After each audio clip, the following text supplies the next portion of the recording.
The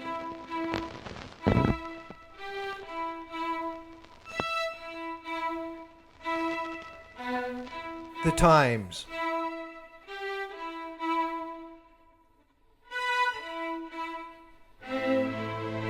The Times.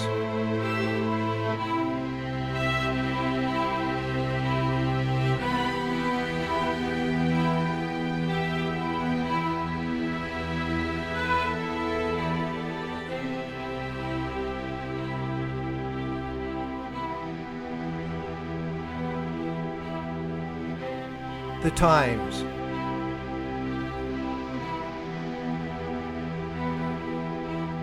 I read in the newspaper that a car was blown up, a backpack was blown up, a mosque was blown up, a hotel was blown up, a plane was blown up, an embassy was blown up, a picture was blown up to embrace the tragedy. People were hurt, people were killed, lives were lost. In order to make a point, articles were written, headlines created. The paper arrived on my doorstep.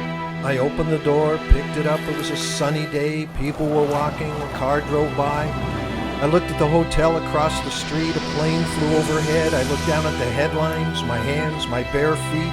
I didn't see the piece of glass that went into my heel up to the bone. It was very painful. I pulled it out, wrapped the newspaper around my foot, limped over the carpet while it dripped, got to the bathroom, washed it off, poured on some hydrogen peroxide. I could hardly see the puncture. There was a growing throb.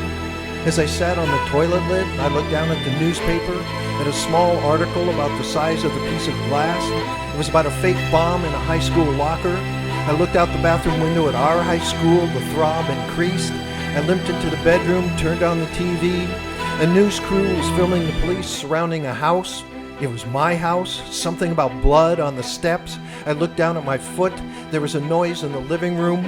I limped out into the hall. There were men in ski masks with guns. The front door was wide open. I looked down at my foot and groaned. They grabbed me and turned on the television. There I was in the living room window, a hostage with explosives being taped to my chest. I stood there. Hours went by. It was a standoff. Around dinner time, some walkie-talkies and a newspaper were delivered. I was shown the front page. It was me. My heel was bleeding again. Soon thereafter, demands were made, like a helicopter, a jet, some new ski masks. Then the lights went out. I heard an explosion back by the high school, the one across the street in the hotel. A helicopter swooped in, was shot down. My house was being blown apart. I limped out the back door and escaped, went over to the neighbors. There was a documentary film crew. I was diffused while someone bandaged my heel and handed me a microphone.